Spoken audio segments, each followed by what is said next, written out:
Welcome everybody to BlizzCon. We know that you all want to hear more about Overwatch 2.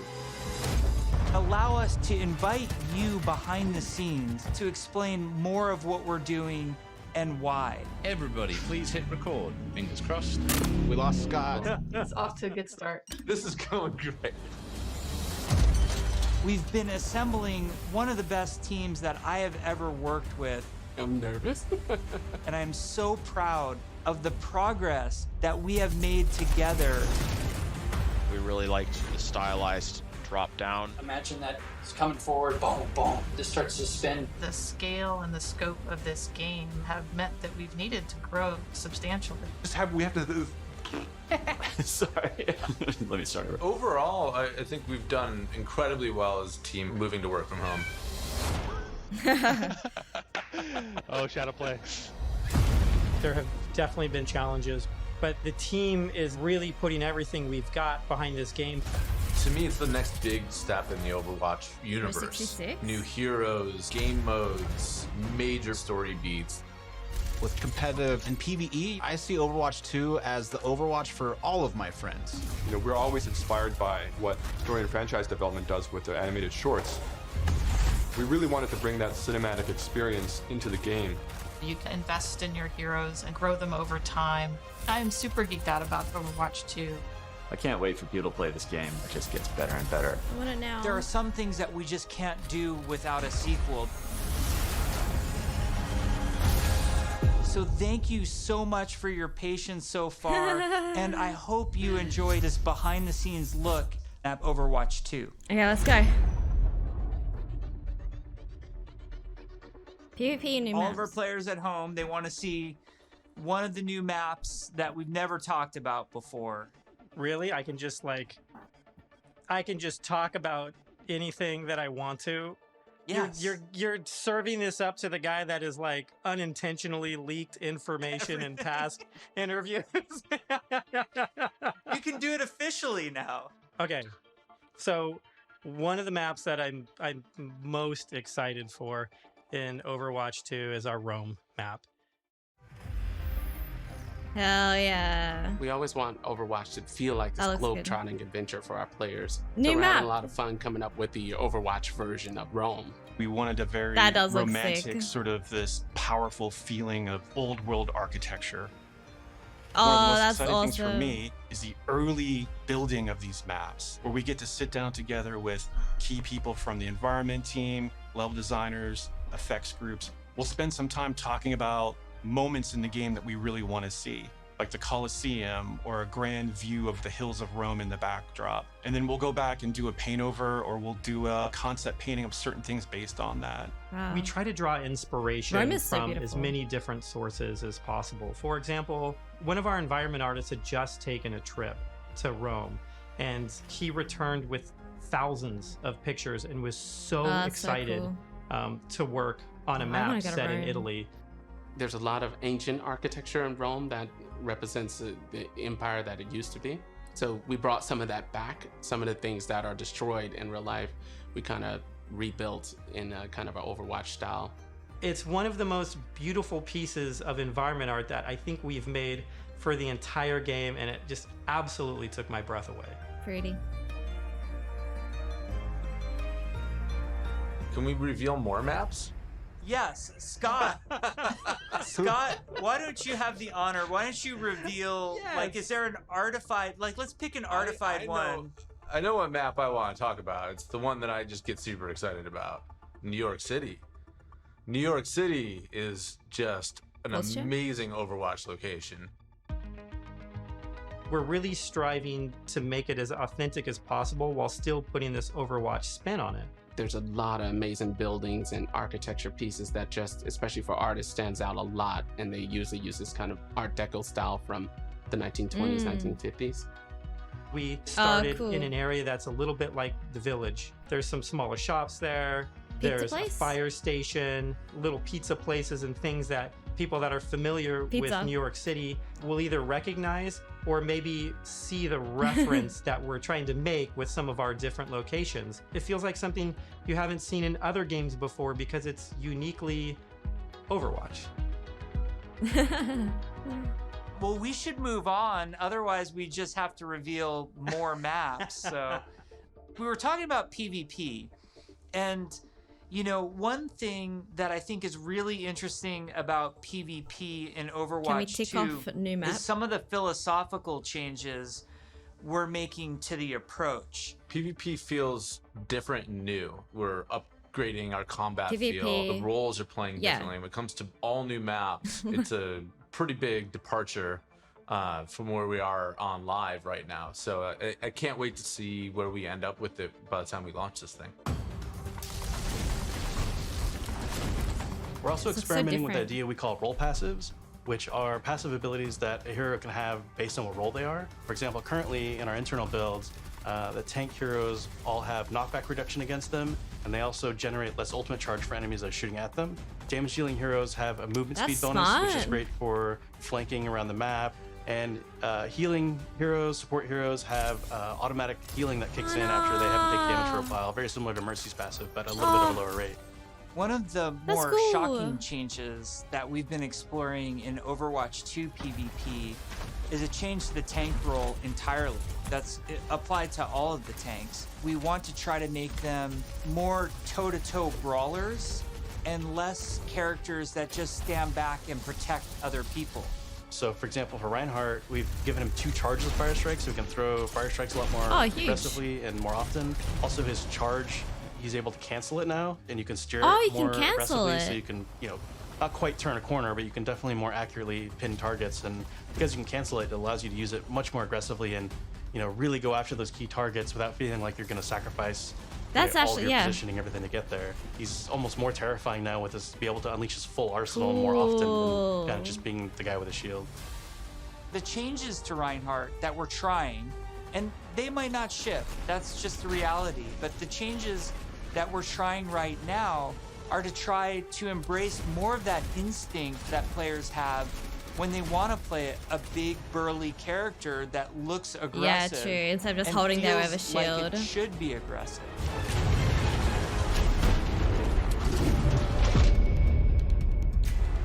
Shortly after BlizzCon, we spun up this group, our combat field group, to really just work on what happens when a player holds the trigger. We're putting a ton of effort into looking at all of our characters and trying to give them even a more visceral weapon feel. From sound to VFX to animation to the design of these units, all new sounds for a lot of our weapons in the game, and a whole new sound system that's driving it. And we didn't just level up a unit, we leveled up the rest of the game. When we first started working on Sojourn. Overwatch, you know, we spent quite a bit of time Sojourn's working on gone. gunfire sounds and just general combat feel to make it feel really awesome. We're revisiting pretty much everything. Nothing's off the table, so we're looking at even kind of small things such as Overwatch quick 2, melee BK. attacks that every hero has. Rome So and they New have York. kind of new audio pass and a new kind of feel and visual effect when you hit things. One of the bigger efforts we're undertaking for Overwatch 2 Literally is what nothing we're for calling Overwatch our 1. Weapon 2.0 Sound Pass. What this is a big overhaul to the weapon systems in the game. That means the way the gun feels in your hands. You could feel the ammo running out as you're getting lower on That's the clip. cool. We've really tried to You can feel amplify that. those You can sounds definitely feel that. to better encapsulate the gameplay and the gunplay that comes with Overwatch 2. McCree! Another key for the weapons was Midnight. getting them to feel like they're in the environment. This meant working with convolution reverb. It's a new system that we've implemented into Overwatch. It's a way that we can capture the acoustics of an environment and transport it onto the sounds that we're using. I quite like So it, we went and actually. captured tails Oh, wow. of guns in different environments through our weapon shoots. Cool. Yo, this is sick. And then we've cut them and applied it so that we can support a lot more environments. Now we're supporting outdoor, urban outdoor, warehouse tails, Oh. tight tunnels, small rooms, and it gives a lot more presence to the weapons and the way that they That's react sick. in the world. The shooter genre has evolved a lot since Overwatch 1 came out. Yeah, it's out of place On top now, of that, but I think we they really will want to push they'll the fix visceral that. nature of how I'm we guessing do it's just the combat. idea. So we focused a lot, not just on the wonderful sound effects, but also with how the gun moves as you shoot. So you can really feel every single shot leaving the chamber. And there's a lot of subtle little tweaks we have to do on the gameplay engineering side to make that feel really visceral. Yeah. Everything from making sure that the camera shakes are crisp, making sure that if you get shot, you know exactly these tight indicators show up on the outside of your reticle. All these things play into making the game feel not just tight and responsive, but also modern and up to date. Take 76, for example. What we wanted to do in Overwatch 2 with his weapon was make it really feel incredibly powerful, and that happens with a bunch of different elements that mix together. But it really feels like the gun is almost just outside of your control. A lot of that comes down to this camera shake technology, where every time you fire the weapon, you want to feel like it's running through your entire body, and the camera shake gives that extra bite to every single shot out of the chamber. Do you think you can turn off camera shake? Really great. You guys got a sneak peek of Sojourn from last BlizzCon. She looks awesome. Been, under development for quite a while, and she's actually quickly at this point become a lot of people's favorites in-house. When we look back at Overwatch when it was originally created, there was a lot of heroes that were made from a gameplay standpoint she might be DPS. surrounding a weapon type. For example, Pharah was based on a rocket launcher hero. Widowmaker is clearly like kind of the sniper. We thought there was a weapon that was kind of missing that would be a lot of fun to play with, and that's a railgun. It's so much fun in the playtest to have this really powerful shot that can, rip through enemies if you really are accurate with it. And she's all about that aim skill. So if you got that aim skill, you'll love her. We're still exploring new game modes, and we're also reevaluating older game modes that people are more critical of. We're of the mindset maybe 2CP doesn't exist in Overwatch 2, and maybe there's a new cool game mode that replaces it. We really want Overwatch 2 to feel like the next evolution, a true sequel to I think they said they're already getting rid of not an 2CP. add-on. It's not a small part. It's not an extension Push is of the replacing original game. This is an evolution and a replacement to the original game, and I think it's exciting. Hero missions are probably one of the things that's the hardest to wrap your head around if you've never played one of them. The goal around hero missions is for these to be this co-op PvE experience. I personally only play competitive mode. Like, I'm all about that competition. And I have friends that they don't want to do that at all. So I'm really looking forward to a game that I can play hours and hours with my friends who aren't in competitive. And it's also something that I'm interested in. Hero missions are the content that people are playing as they are leveling up their heroes. And so I think this will be fun. For a system like this to really sing, you need a lot of missions. We don't want players to feel like they're just in this grind to get to the top. And there's a lot of really, really good back-end technology that we're exploring so that the heroes are constantly bringing their personality and some light story to these hero missions as well. The goal is to make as many as possible, hundreds of hero missions. Wow. We've explored a lot of different ways of getting to that much content. So have like different sets of enemy units that people will be fighting against, and there's different hero mission types.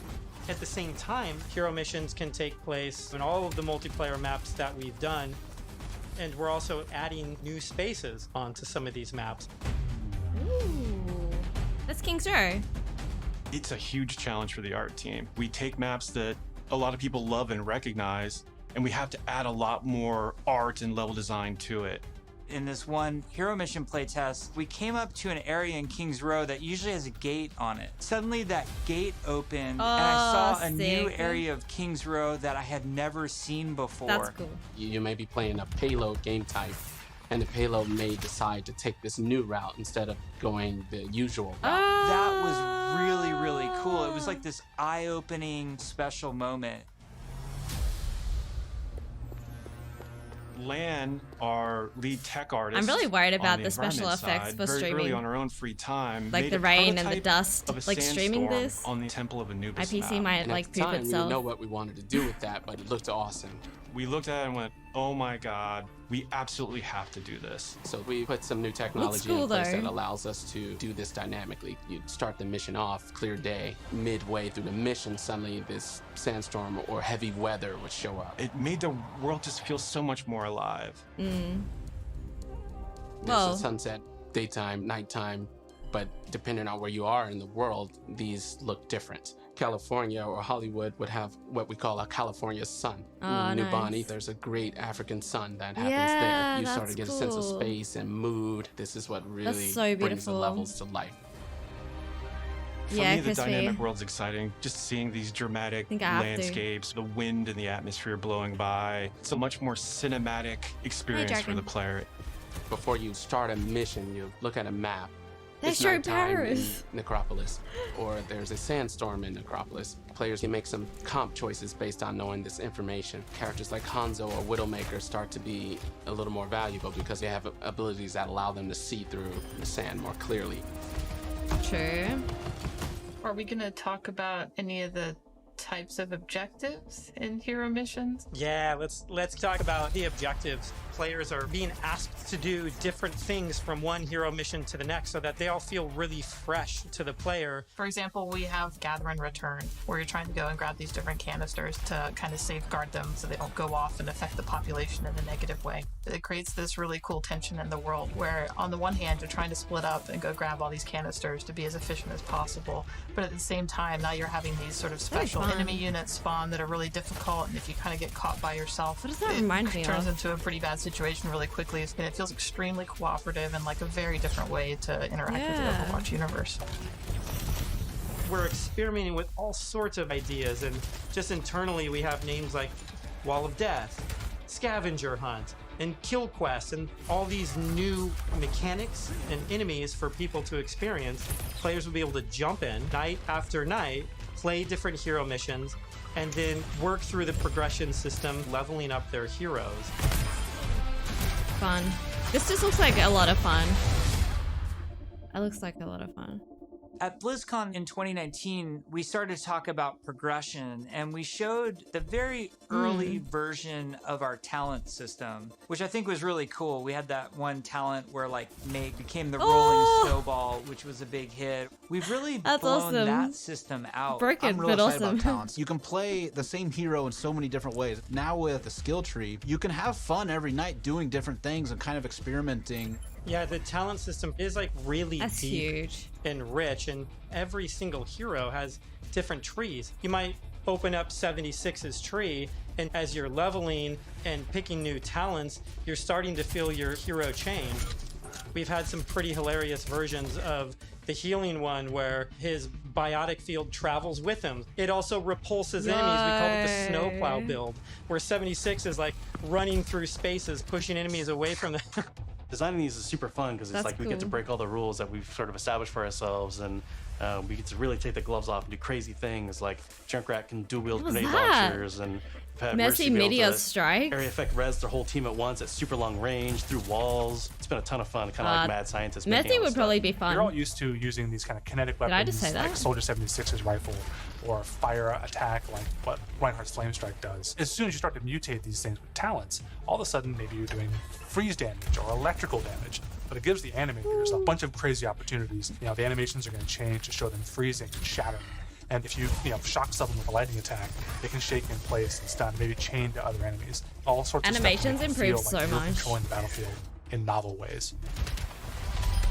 As a huge RPG nerd myself, the first time I opened up the talent tree systems, it was like, oh my gosh, this is speaking my love language. Like, I just want to plan, and I want to see like where do I want to invest and how am I going to play this character.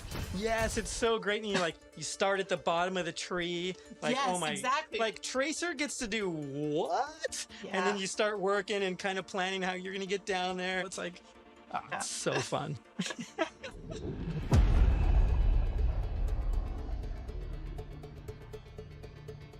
When we look back at BlizzCon 2019 and we talk about some of the criticisms that we had, one of them as a development team that we felt was that the combat was just not engaging enough. So the fact that our combat wasn't highly engaging to us as players meant that we had a problem with the enemy units and that they just weren't feeling interesting enough. Just because we show something to the public, it doesn't mean that that is what it's going to be. If we make discoveries where things aren't working how we want, they're not reading how we want, they're not fun enough, we're totally down to reinvestigate, reiterate, and just really find what are ways to they level saying? kind of all aspects of things until they feel good. I would say a major focus of all of 2020 was to make the null sector enemy units more engaging. And some of this was adding new units and evolving other units that we had. Interesting combat for us is varied combat for us. So sometimes we're going to ask you to protect something in Overwatch 2. Sometimes we're just going to ask you to get someplace. Sometimes we might ask you to escort something across a map while it's being attacked. And so it's a different type of spawning, and it's a different type of units that are in there, and it's a simpler objective. There's a lot of units Aaron is talking about. Lots of different units, lots of different types. They serve different purposes. You do different things to them. It's really going to help a lot of us find the fun and make sure that Overwatch 2 is a blast. One of those sets of enemies is what we internally call objective units. And they're typically units that don't even attack players. The simplest version would be something like the Breacher. It's two legs with this huge bomb on its back. It was built to do one thing: slowly and methodically march towards its objective, and then it transforms, and the bomb opens up like a flower. It starts spinning and charging up, and you hear this awesome sound, and you know you have a little bit of time before it's going to explode, and you have to take it out. That reminds me of something else. We have units like the slicers, which you guys have seen before. They're little, we call them the chickens. Like little chicken sometimes. They run really fast. You know, we have a guy we're experimenting with right now who flies and drops these bombs that create these kind of ever-expanding smoke fields that you have to escape from, but because they're super deadly. So you really get to use your mobility options to kind of escape that. There's things like the Polar. You could be moving through these darker alleys, and as soon as you hear that Polar spawn, it suddenly becomes like really Horror spooky game. and kind of scary. This very tall, elegant-looking character that's blindfolded, 3 orbs that circle around her as her eyes. That's kind of cool. And we basically spun those orbs around her head as a big tell, launched them at the player, and then it activates this tractor beam, and it's bringing you in and bringing you in, and then you get this awesome like anticipation of the hair opening up so you know what's about to happen. Whoa. One thing we've just recently been experimenting with That's is this brutal. idea of elite units. We didn't want the elite units to feel like they're just, oh, this guy's got double health and double damage. We want to make sure the elite units feel like they have different behaviors and have different attacks. So, for example, an Omnic Run, normally he fires his gun, Brennan. dies pretty simply. Oh, that's the guy. If you I was fire like, elite grunts, Brennan? his I was weapon like, fires what? in Burst fire pattern. It's Is very that deadly if you're Sojourn? close. And if you manage to take them Dude, I out, freaked out for a they second. don't just die right away. They instead can crawl on the ground towards you, and you try to back away because if they get to you, they can explode. Artillery at BlizzCon. We're all just staring at this, and we're like, what are we going to do to level this up? One of the things we really felt wasn't coming through was the damage states. We intend for players to shoot these guns off, but currently it's not reading as something that can happen in the game easily. We change the design, we change the animation, and we go back and forth and just continually iterate. We decided, hey, you know what? We're gonna just delete That's half of these damage states, so now it's super readable.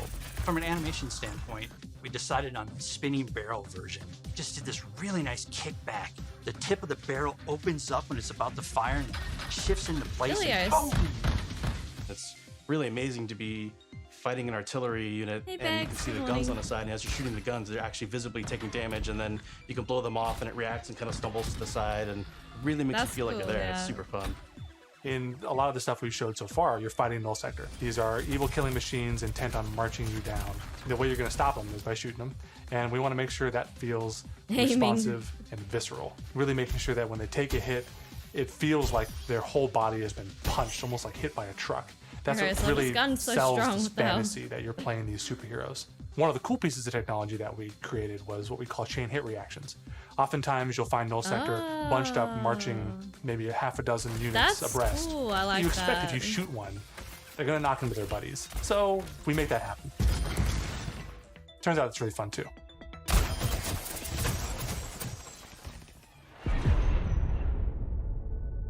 Oh, it plays Anna, One of the Anna, things Anna, that we Anna. showed last year at BlizzCon was the new looks for our heroes. The theory kind of going in was like, you want to preserve the essence of your hero, but also kind of show that heroes evolve haven't seen and Anna kind of yet. change and move forward. So we have a lot more new looks So I'm excited to see how Old Lady players and fans Blues. react to all of the ones that we've done so far.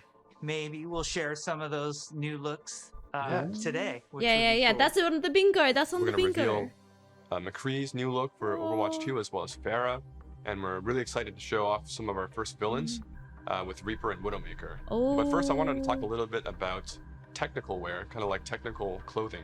What that really is using very techy fabrics, as well as having very intricate but functional straps designed in a way that is very aesthetically pleasing. Thank you, Skiz. Much love. With McCree, we took a couple different approaches. He's got this classic cowboy look that Yo. is really hard to mess with, because if you try to make him too sophisticated or too techy, it might not feel right for the character. looks But sick. as a concept artist, you always want to change things around and try different shapes and, Damn, son. and silhouettes. So we did identify as Red Serape as the main thing for McCree. We also tried a couple different things with McCree's cowboy hat. We didn't really want to mess with that too much, because that's a very iconic part of him. So that's another piece that we kept.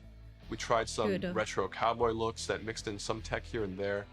Some that were a little bit more techy than others, some that were a little bit more classic cowboy. We gave him a little bit of a longer beard, and it really gives him a nice kind of like a He more looks aged great. look.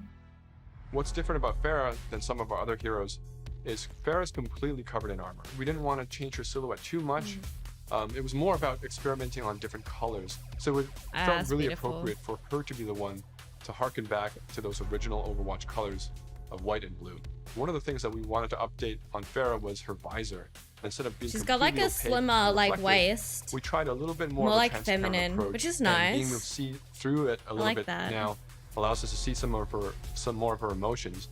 Reaper was actually the ones I was very excited to work on, because I could see a lot of potential in how we can integrate his cloak and his cowl and his armor, and how we can make all those shapes really sing within that classic, Reaper silhouette. We tried a couple takes with the first pass, like a completely silver arms, Yeah, I like the more layers to buckles. his jacket. Reaper's mask is obviously pretty sacred So to us. edgy. But the thing you'll notice immediately is that it's now completely silver. Instead of the bone white, he's got this like almost like deadly edgy silver that just gives him that Very classic Reaper metallic. look. I don't know. With Widowmaker, we started with the IDA stage, exploring a breadth of ideas. We tried things like a more insectoid approach, treasure hunter. One of them made her feel like a classic Bond villain, so we kind of steered it back towards one of the more cyberpunk looking ones, almost like a futuristic femme fatale, which is basically what Widowmaker is, but she even feels more upgraded. So I'm super glad that we went down this route. We played with different She hairstyles looks so too. Widowmaker has a really good. long ponytail that's really key part of her look. And we really liked the hairstyle on one of the love designs it. of the Parade, and it was really interesting look that also preserves Widowmaker's original silhouette with that long ponytail. We've been working a lot with our domino engine and making our cloth look better. Now that we have this cloth tech, we're going to be able to make some really cool, unique silhouettes that will help them stand out from other heroes. T-pose. We put a lot of time and effort into our face rig, and what I mean by that is we're going to be able to get really close to these characters, and it's going to feel really cool.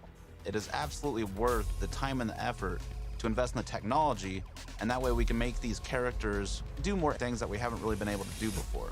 It's been super exciting working on the new looks for Overwatch 2, and it's just been so inspiring to watch the team try things that we've never I tried love the before. new Widow look. And I just can't wait to show off more in the future. Widow McCree. Overwatch 2 is probably the largest opportunity we've had since the inception of the franchise to Grand really model, yeah. expand what Overwatch even means to our players. In 0 Hour, we saw that some of the heroes got back together, but we're also seeing that there seems to be a second huge Omnic uprising. We're gonna learn who's behind that uprising, why that's happening, Now? how globally spread is it. The story and franchise development group, they were I'm really gonna the cry if there's some, torchbearers like- of what the big story is that we were going to tell for this game. We have a lot of interaction with them. They're working on in-game cinematic intros and outros for every one of our story missions. It's been really great to Wow. see this collaboration grow and develop. The story is just a little more integrated into our missions than it ever really has been before. All the available heroes get dialogue for a given mission. We have NPCs. We have multiple hero choices. We have all sorts of events that are happening that are driving players to interact with each other. or parts of the environment or other characters. The world of Overwatch is this bright, shiny future. So how do you take that bright, shiny future and create conflict in it? How dark can the world of Overwatch go?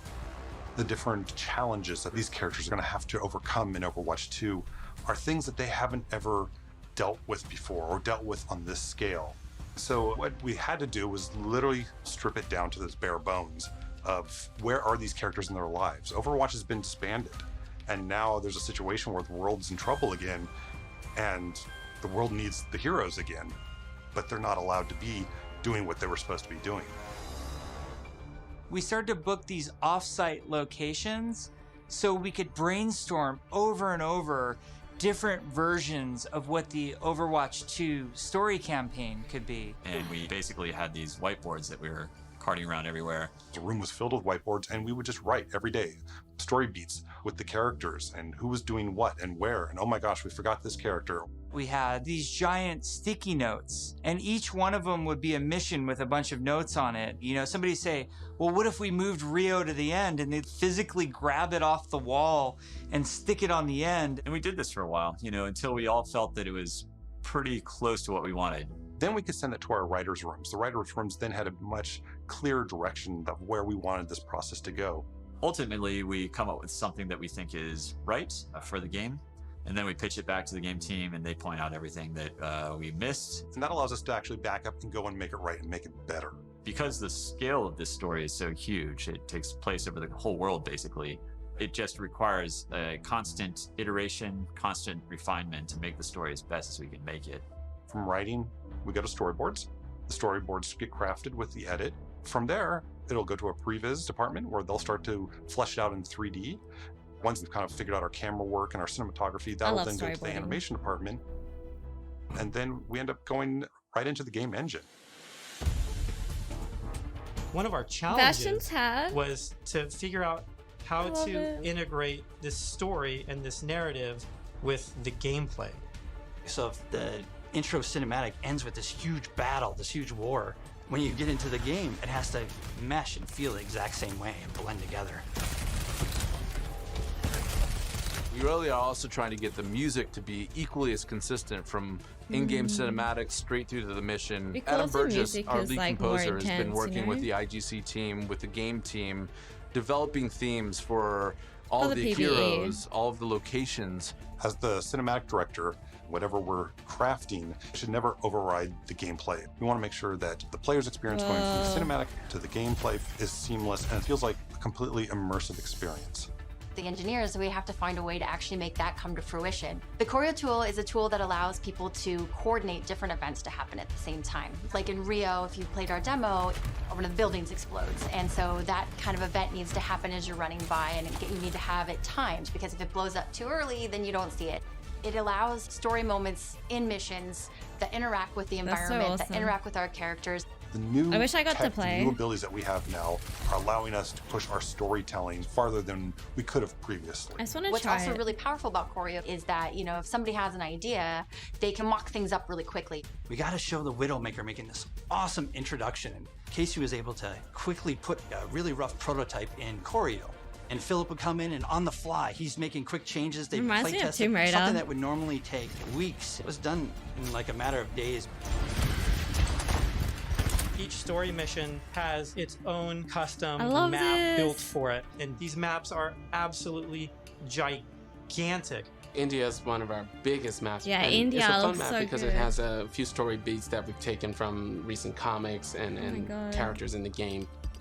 We've written a history for each city so that That's the so cities feel good. lived in. And I think that informs the artists so that they know like what it is that the city has been through. Gothenburg was our chance to show Torbjorn's workshop. We created a space that kind of fits his height. So there's, you know, step ladders and scalable tables. We designed the space as if we were Torb, you know? Molten steel is pouring out of walls. That's awesome. It's pretty epic when you walk into it. Toronto was under siege by Null Sector when the players arrive here. There's a dynamic snowstorm. So as you make your way through the level, the snow is slowly building up. Suddenly by the end, the characters are caught in this gigantic snowstorm and they must fight their way through. In Overwatch 2, we want to give you choice to be able to play this character or that character. So we're designing a lot of systems around how their relationships develop over the course of the story missions in the campaign. We have a cast of many characters, all on screen, all at the same time. And it's fantastic to actually see them all interacting and working together in ways that we've never actually seen. Echo looks We've cool. always thought about it and Look hoped at for Echo. it, but now it's actually happening. It actually requires us to have a whole new branching dialogue system. If you happen to have Genji and Mercy in the second mission of the game, you might get different dialogue that's about their relationship. Our voice actors bring the characters to life in ways that everybody has fallen in love with, from inside Blizzard We'll to see, the Metal. fans. I think you'll do well. Just to hear this collection of actors all Brings together, in a whole all new interacting, audience, I think. has been a real treat.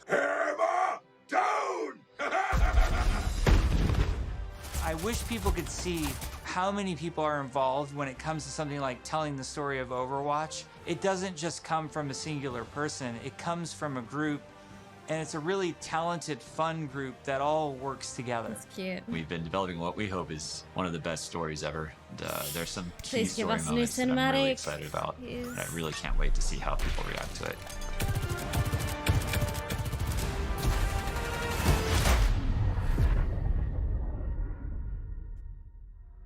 We've been talking about the game, about this universe. I know you all love it so much. Right now, we can sit down and have a night of Overwatch 2 and have it be a really fun experience. And I think we need some more time till we can say it's perfectly polished in the way that we want it. We've made such incredible strides since we first announced this and showed it to the community at BlizzCon in 2019. The thing that I'm most excited about is that moment when we hand the game over to the players. We want to create something that really moves people, really touches people. That's why we do it. We create the game because we want it to become part of your life and for you to experience it. For Overwatch 2, we're upping the bar. It's kind of 5 games in one. It's a huge undertaking. The new tech and the new aesthetics for the new looks bring you closer to the characters that you love, and we're just getting started. The fidelity of the gameplay experience is much richer. We are making cinematics that push the boundary of what we can do to tell stories. We want this dynamic world. We want things to feel alive. I'm really looking forward to being able to expand the world of Overwatch for our players. Looks so good. We're really trying to tell this epic story. In order to make a game great, it takes time, energy, collaboration. We have just an incredibly professional team of designers and artists and engineers. We just love bringing this world to you guys. So many cool characters. It's just a blast working on it. Our goal is for Overwatch 2 to be the worthy successor to the first game, to be the next evolution, and to be a true sequel. We have big plans, so thank you for sticking with us. We're gonna cross the finish line, and I know it's gonna be awesome. I hope people just end up loving playing it over and over. That's what we want to try and capture. I'm jumping in, I'm playing, let's go be heroes.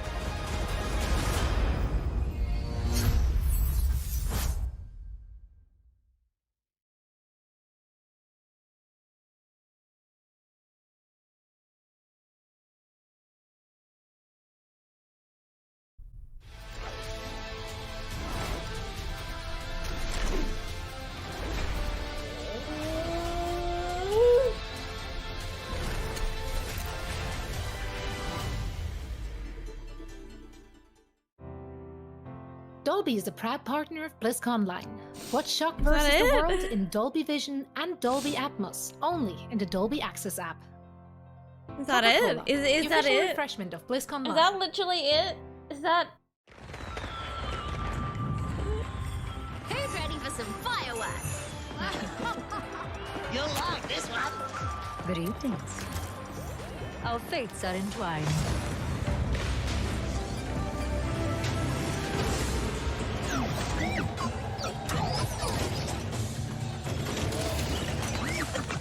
Oh my god. We didn't even get a new cinematic.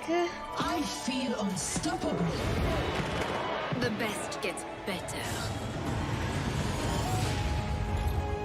Let me show you how it's done. Turning up the heat. The voices of Overwatch. That's what's next, is the voices.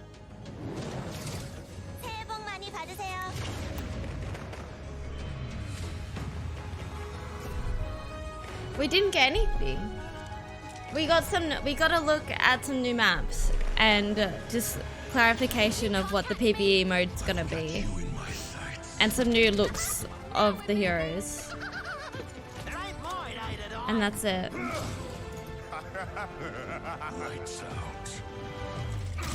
Literally just voices of Overwatch and then creating a soundtrack.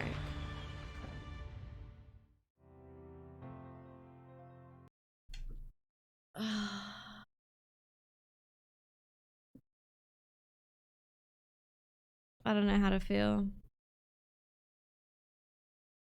I don't know how to feel.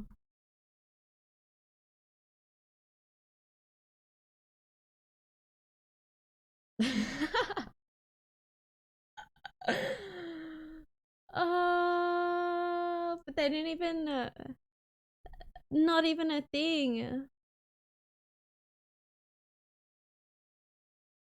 New hero, no. New cinematic, no. Crossplay, no. Well, I didn't really want crossplay anyway. Overwatch free to play, no. Release date, no. Jeff doesn't retire. No new Overwatch content, dude. I mean, look, I had a feeling, okay? I had a feeling.